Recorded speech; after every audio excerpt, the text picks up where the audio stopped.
I have made it clear before and I want to say it again. Government must not be feared. Government must be respected. The moment you start to fear your own government,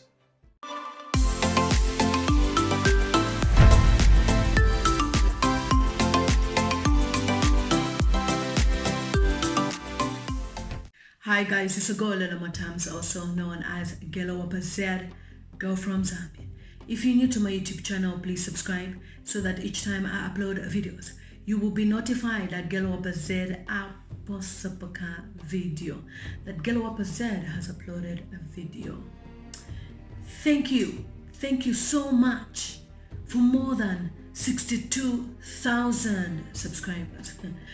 I am blessed to have all of you on my YouTube channel, and it's evidence that you believe in the movement that we are sharing on this YouTube platform, the messages that are being shared on this platform.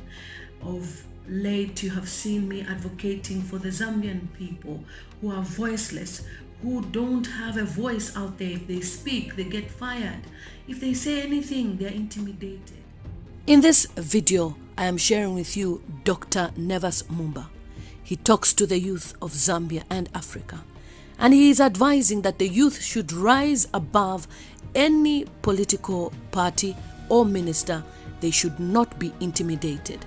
Listen to what he has to say. It's a very powerful message.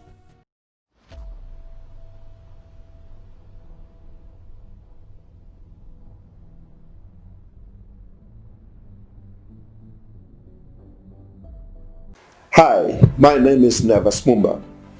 This message is dedicated to the young people of my country between the age of 15 and 35. I want every young Zambian to look into my eyes and listen to me with both your ears and your hearts. I wish to state that you represent the largest group of cowards, yes, cowards, that Zambia has ever produced. You are proved over time to be absolutely spineless.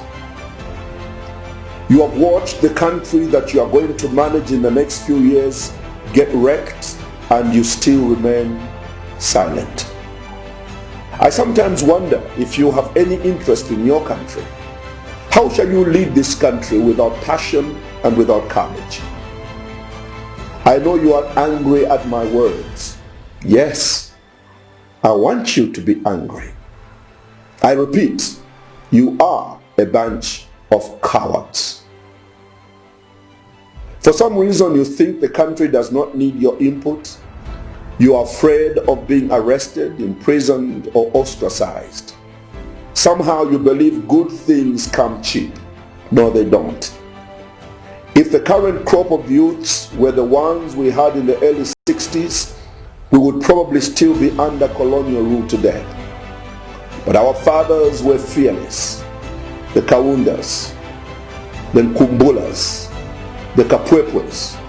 They resolved to secure the freedoms that we currently enjoy. They were beaten, imprisoned, and were even killed so that you and I can stand up today and sing, stand and sing of Zambia, proud and free. We salute their courage and their selfless commitment to our country. This early breed of youth grew up differently. They walked without shoes to segregated schools. They used outside latrines for toilets without toilet paper. They fetched water and firewood early in the morning before they could be allowed to go to school. They made their own beds and swept their own surroundings every day. They were brought up with strong culture and character. They were warriors. That's how come we got our independence. They held back at nothing. They gave it their all. And because they did, we are free today. Your generation, on the other hand, has grown up in front of television sets playing video games. Your world is a virtual one on Facebook, Instagram, and Twitter. Nothing wrong with that. But I want to explain something. A driver takes you to school and picks you up. A maid makes your bed. You don't even make your own bed. And someone washes and irons your clothes. With these comforts, some of our youth have no fight in them. You shy away from anything that looks like a fight. Our forefathers fought and delivered freedom to us. But to create a better future for yourselves, you too must be ready to fight. Nothing good comes on a silver platter. Stop hiding behind your laptops and your strange English accents. Come out and challenge us not to destroy your future by our corruption and our greed that is being demonstrated in governments, not only in Zambia, but across this continent. Challenge us not to auction your gold to foreigners. Challenge us not to sell your birthright to foreigners or to Chinese, as a matter of fact. Challenge us not to insult your intelligence by relying on foreigners to think for us in restructuring the debt we recklessly accrued, even against the advice of many. If you don't challenge us, you shall inherit a wrecked nation. I call for courage amongst our youth. If you belong to a political party, learn to ask the difficult questions to your senior officials. If you are in the opposition, ask us to be clear about the future that we intend to create for you once we assume power. Ask us why we wish to assume power. Challenge us to include you in our planning. If you belong to the ruling party, ask the difficult questions as to how some of them have become so rich overnight.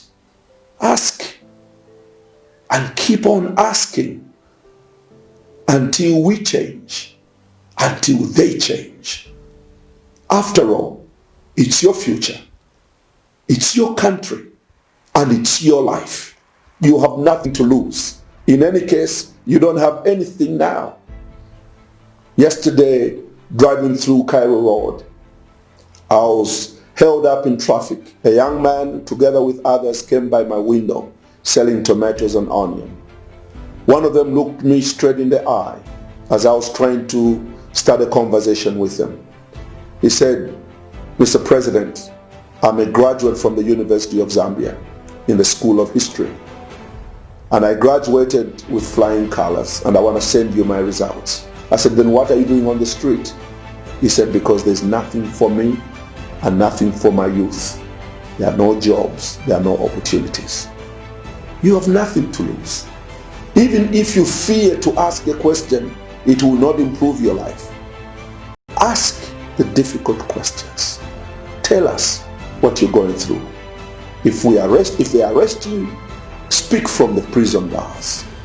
I spoke several times from behind the prisons and continue to speak. And I want you to secure your future as a young people by being free to ask the questions. It is for that reason that we are forming what I'm calling Freedom from Fear campaign committees in all our 10 provinces. The thing that has held us back from being progressive is the spirit of fear. Fear of government. I have made it clear before and I want to say it again. Government must not be feared. Government must be respected. The moment you start to fear your own government, then you are fearing your own capacity to develop into a successful human being, and you have failed to contribute to the well-being of our people. Government strength and authority is drawn from your ideas. Once you differ with government, say it. Don't be afraid. So we have started Freedom from Fear campaign committees. We have appointed leaders in every province. These shall demand answers from the government. They shall use all democratic means to get answers from government.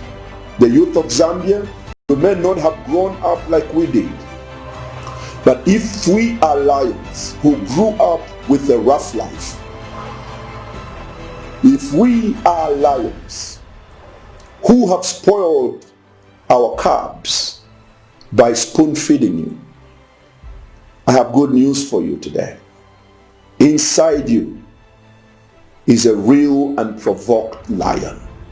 We may have spoiled you from the outside, but your heart, if you are our son and our daughter, you are still a lion in the inside. I'm here to provoke you to start asking the necessary questions. You are real lions. A number of years ago, I had a story that moved me and made me into what I am. A farmer went out in his farm and somehow found eggs of an eagle. And he got one of those eggs and placed it under one of his hens, which was laying eggs and about to produce chicks, to hatch. A few days later, the eggs were hatched, but amongst those chicks was a little eaglet. It looked different from the chicks, and obviously it looked lanky and ugly. I know that the chicks, somebody says the chicks would look at their sister or brother and look very, very ugly and different. They'll say, he really doesn't look like us, but anyway, he is our brother. And the little eaglet did not know that it was an eagle, and it did not belong to the bunch of chicks, that it belonged in the heavens, in the skies. One day the story is told that Mother Eagle flew over the village. Once, twice, the third time, something within the inside of the little eaglet told it that there was a connection between it and the skies and the noise that was coming from Mother Eagle, and tried to flap its wings. Before long, it began to ascend and to fly into the sky. Looking down, it realized that it was not a chicken, but an eagle. I want to say to the young people of this country, spread your wings. You are not chickens. You are eagles. Rise up, fly, and get a hold of this nation. This is your season. This is your time to make Zambia the pride that she should be on the continent of Africa. We are here for you, to work with you until Zambia is truly saved. I thank you. Let's rise as Zambian youths. Speak up, Zambian youths. It is your season and it is your time. You are unstoppable. Thanks for watching my YouTube channel. Please don't forget to subscribe and hit the notification button, and follow me on all social media platforms. It's simply at Lily Motams.